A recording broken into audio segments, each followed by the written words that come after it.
বিকাশ নেওৰ আজি কি বুলি কয় TNZ কি বুলি মিছন চাৰিআলি TNZ চিনেমা হলত সন্ধিয়া 7:30 বজাৰ পৰা চিনেমাখন আৰম্ভ হৈছে। মই বহি আছিলোঁ, মোৰ চিট নম্বৰ আছিলে F2 আমাৰ 3টা চিট F2, 3, 4 তেনেকৈ 3টা চিটত আমি বহি আছিলোঁ। মই বহি থাকোঁ, মই এইটো কেই নম্বৰ F2ত বহি থাকোঁতে F1ৰ আপোনাৰ নামটো কি?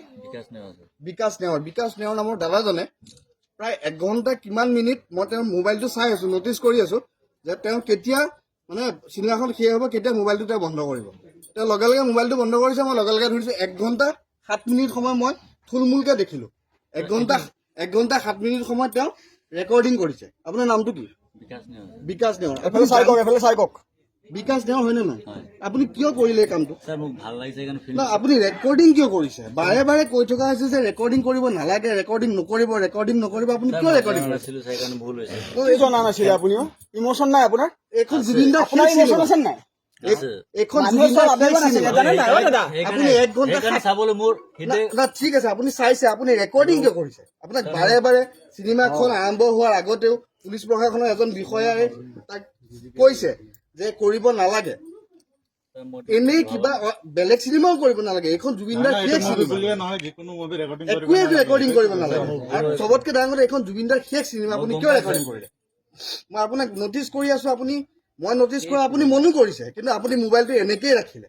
মই ভাবি আছিলোঁ আপুনি কেতিয়া চিনেমাখন চেজ হ'ব আৰু আপুনি কেতিয়া মোবাইলটো, মোৰ কথাটো কনফাৰ্ম হয়নে নহয় মই আপোনাক চাবলৈ ৰৈ আছিলোঁ। নাই, পুলিচক ইনফৰ্ম কৰিব নহয়, এইটো কথাই নহয়, এইটো নাপায়। এতিয়া আপোনাৰ ভুল হোৱাটো, এতিয়া মই একো কৰিব নোৱাৰিম। আপোনাৰ মোবাইলত আছে, কি বুলি কয় চিনেমা হলৰ কৰ্তৃপক্ষক মই অলৰেডি কথাটো জনাইছোঁ। তেওঁলোক আহিব, প্ৰশাসনৰ মানুহ আহিব, তাৰপিছত আপোনালোকে কি কথা পাতি ল'ব। তাত মোৰ ক'বলগীয়া একো নাই। নহয়, মোৰ সন্মুখত আপুনি ডিলিট কৰিলে নহ'ব নহয়। এখন সমাজ আছে, আপুনি বেয়া নাপাব, মই একো কৰিব মই নাচামেই নহয় ৰেকৰ্ডিং, মই কিয় চাম?